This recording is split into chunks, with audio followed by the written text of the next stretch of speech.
Alright, so we've turned, we've nugateed. Now we're going to make a 180-degree turn, circle, front kick. As I do this turn, circle, front kick, I don't want to let my elbows go. I want to feel the spiraling of my hands, and that helps keep me connected to my center. I can feel right when I finish that circle, my koshi, and then I can do the kick with my elbow went up. There we go. Feel the koshi. 1, 2. Then strike. Again, as you do the strike, you want to have the foot pointing down. So the foot points down, and then I bring my hand across my hand, not necessarily hitting it, but feeling my hand come across. And as I'm doing this, my palm is turned in. So here, my palm is turned, my fingers are brought out the next direction. My palm is turned, and I'm feeling this extension out in my palm. Pull back. 1, 2, 3. Now you can do this as 1, 2, 3. You can do it as 1, 2, 3. Or you can just do 1, 2, 3. Whatever, this is your kata. Whatever pattern, whatever rhythm cycle works best for you, do it. As I'm doing this, I tend to feel this as 1, 2, 3. For somebody else, it may be 1, 1, 2. It's up to you. You get to practice that rhythm however you want to practice that rhythm.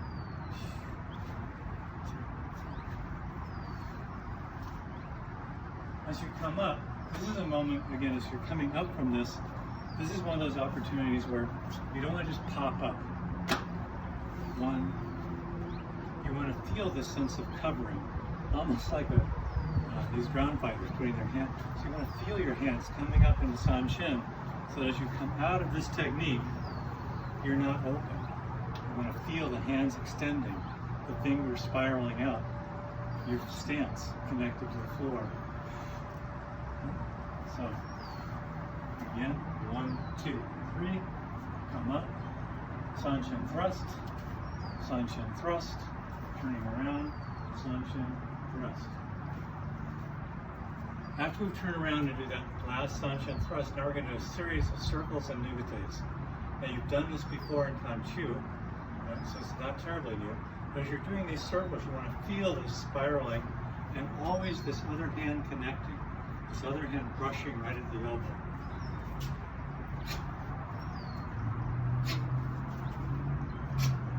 And always this sense of hips.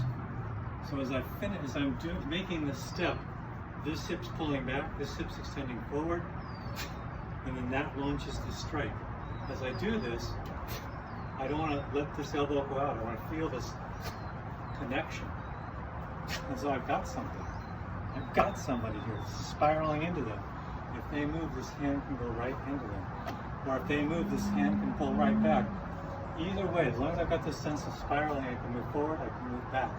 I can adjust this position, right? Without my fingers open. 2, 3. So, we're going to turn around. 1, 2, 1, 2, 3. Now, we're going into the closing part of Seisan. So, as I come in, there are many ways of making this entry. Some people make these big sweeping motions, and that's fine. As I make this entry, the sweeping motion is here in my stance. That's how I'm coming in. So I'm coming in from this nugate, and I'm sweeping in. When I make this stance, again we've talked about this in Kanshiwa, Kanshu, and Seichin, I want to feel my sense self-balanced. I want to feel my weight, because I kind of swoop now, I want to feel my weight coming more into my center. I want to feel my hips, myself sinking into my hips, sitting in my own pelvic girdle. This position, if you switch sides and go here, this should be your Sanshin. As you rotate the hands, this would be your position. My fingers tend to aim right here. That's the position that I go for. Now, as I do this jump back, and I can't really do jump back in slow-mo, there are 2 ways of doing this jump. And I'm not going to try and demonstrate the jump and this move at the same time. You can jump back just by opening up. Now literally that's all that's going on. This is cutting down, that's cutting up, and there you are, you've opened up. And many people in class have practiced that way, and you can check with the seniors. I'm sure there are many of them that do this way. But the way I do it is this. As I'm coming back, as I'm jumping, this hand begins to circle. So this hand is circling up, basically, and this hand is coming down, and then I come up. So this may look familiar to you. This is a Seichin block. Only I'm doing it as I'm jumping back. So I'm making the Seichin movement as I'm jumping back. Again, toes down, not out, because this is stronger than that. From here, you can just jump forward, circle an elbow, or you can do what 90 Sensei and I do, which is you make a little cut or a push or a chop, however you want to view it, with this hand up here. I'll go do that slowly again. So we would be cutting here as we're making that circle.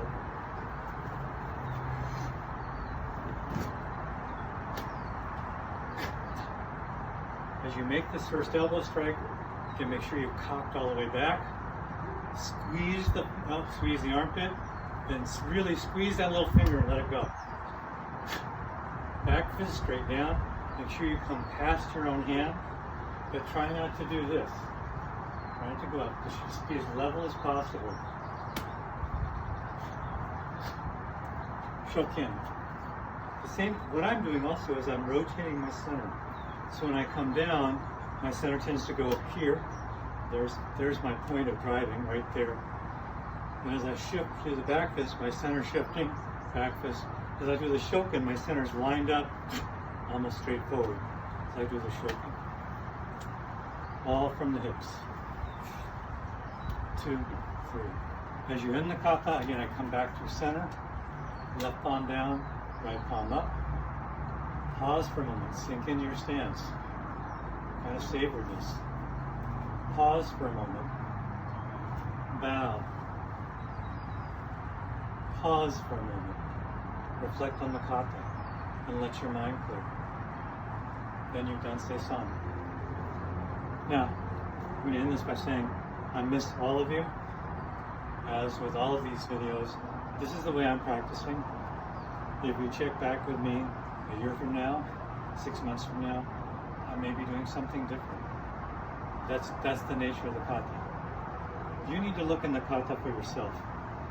The wonderful thing about Uechi Ryu is it really is a very inclusive tent.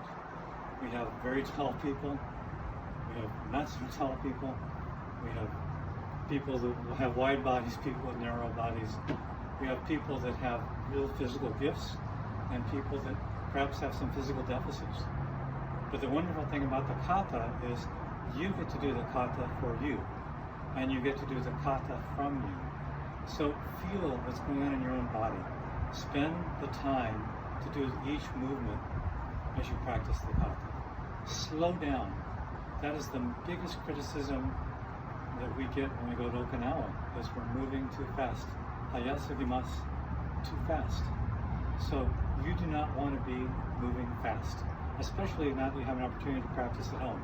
When we get back into class, sometimes I will confess the energy of the class just gets to be so great. I mean, you just can feel it that we tend to speed up too much because we're all feeding off each other's energy. But at home, you can still feed off energy, but slow yourself down at your pace. Take time to do each technique, and then take time to analyze what you're doing within each technique. What's going on with the muscles of your armpit? Where's your koshi? What's going on with your feet? As you do movements like this punch, are you rolling over or are you bending? Because there's a difference. If I roll here, I'm not terribly stable. But if I bend, I've got some stability. Am I going to be able to resist some expert jiu-jitsu player pulling me down? No, that's not the point. But I have much more stability by bending at the hip and feeling my koshi than I would if I were to roll and focus on hitting from my shoulders. So you want to practice the kata in an intelligent way that allows you to explore your own karate. This is your karate you're practicing, not my karate, not my teacher Shintaku Takara's karate, not my teacher Charlie Rill's karate, not my teacher Johnny Author's karate, not Kana Uechi's karate, not Kando karate, not Kando Uechi's karate. This is your karate, and you need to find what works really well for you. Now don't go too crazy. Kind of stay within some form parameters, but explore it. But mainly feel what's going on inside you. What's going on with your breathing? What's going on with your back? What's going on with your aura? What's going on with your feet? Can you feel the power of each strike coming from the floor? Can you feel yourself connected to heaven so that your posture is not bending over, that you're not looking at the floor as you do techniques? These are all things you get to do while you're practicing at home, or in the park, or wherever you have a chance to practice.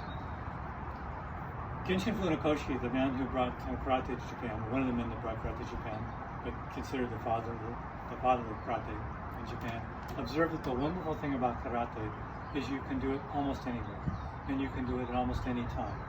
And he said you can just get up and do a kata. If you're tired, do a kata. And I know we get together and train for a set period, but I would encourage you to do that. If you have an opportunity to do a kata, do a kata. Occupy your time that way. And as you do that kata, explore what's going on in your body. Again, I look forward to seeing you all hopefully soon. Have a safe Memorial Day and stay well. Bye.